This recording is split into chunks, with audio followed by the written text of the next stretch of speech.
Imagine waking up 100,000 years ago. There are no houses, no locked doors, no streetlights, no cars, and definitely no emergency services. You are surrounded by forests, grasslands, mountains, and rivers, and somewhere out there, predators are hunting.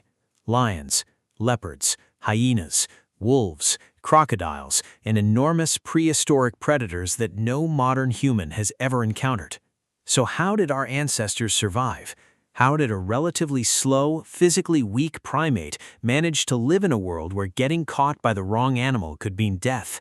The surprising answer is, humans didn't survive by becoming stronger than predators. They survived by becoming smarter, more social, and much harder to surprise. For most of human evolution, our ancestors were not the unstoppable hunters we sometimes imagine. A lion could outrun them. A leopard could overpower them. A crocodile could kill them in seconds. Even many herbivores were physically stronger. But humans had something these animals didn't have in the same combination: cooperation, intelligence, communication, and technology. And these advantages slowly changed the balance. One of the first advantages was simply awareness. Our ancestors lived in environments where danger could be hiding almost anywhere. A rustling bush might contain nothing, or it might contain a leopard. A strange footprint could be meaningless, or it could belong to a predator following the group. So humans became extremely attentive to their surroundings. They learned to recognize tracks, sounds, smells, and unusual movements. A broken branch could reveal that something large had recently passed through. Vultures gathering in the distance could indicate a carcass. Animal alarm calls can provide an early warning that a predator was nearby. And importantly, humans didn't have to figure everything out alone. They could communicate. One person might spot danger and alert everyone else. A shout, a gesture, a sudden change in movement. These simple signals could give an entire group time to react.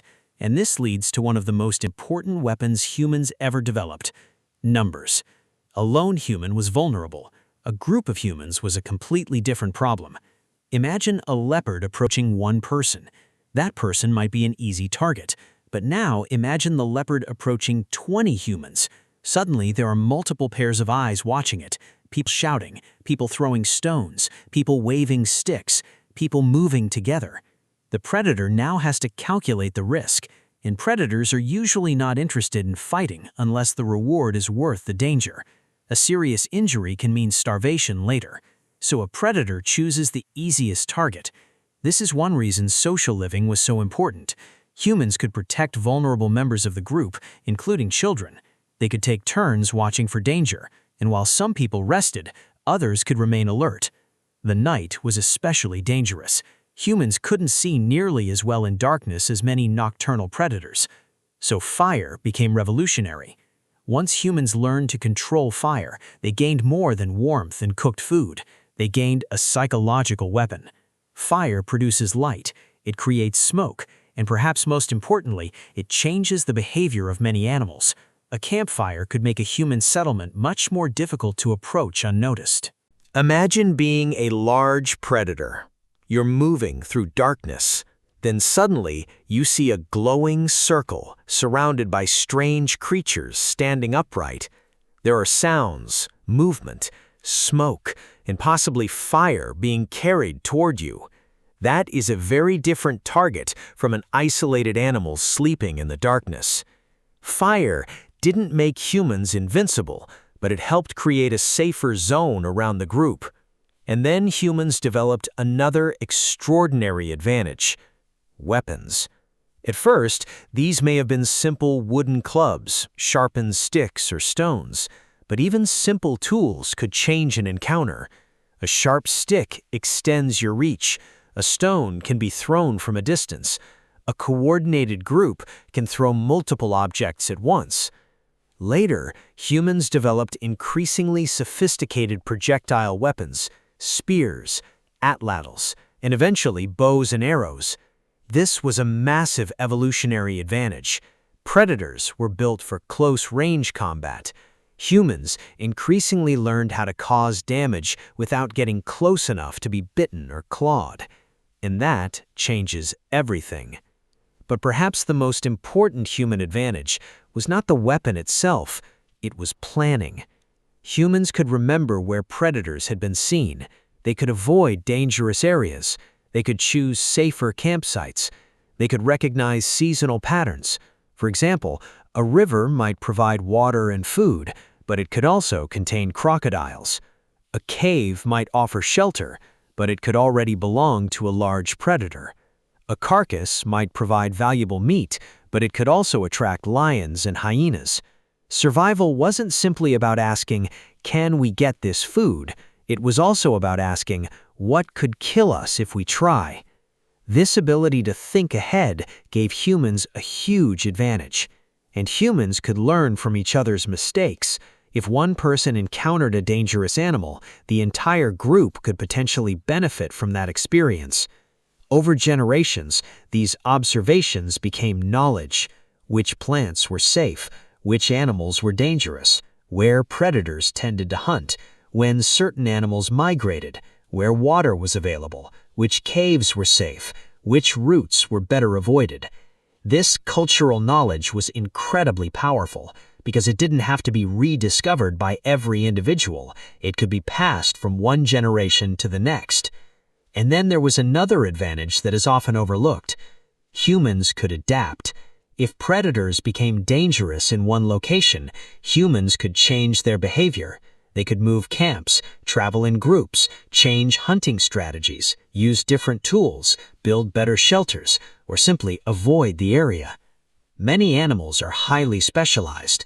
Humans are remarkably flexible. We can survive in forests, deserts, mountains, grasslands, and eventually almost every major environment on Earth. That flexibility meant humans didn't need to defeat every predator. They simply needed to find ways to live around them. And this is probably the biggest misconception about ancient humans. They weren't constantly fighting predators. Most of the time, they probably tried to avoid unnecessary fights. A predator doesn't need to attack every human it sees, and humans don't need to attack every predator they encounter. Both sides are constantly making calculations. Is the prey vulnerable? Is it alone? Can it escape? Could attacking cause injury? Is there an easier target nearby? For humans, the calculation was similar. Can we avoid this animal? Can we scare it away? Can we climb somewhere safe? Can we use fire? Can we throw stones?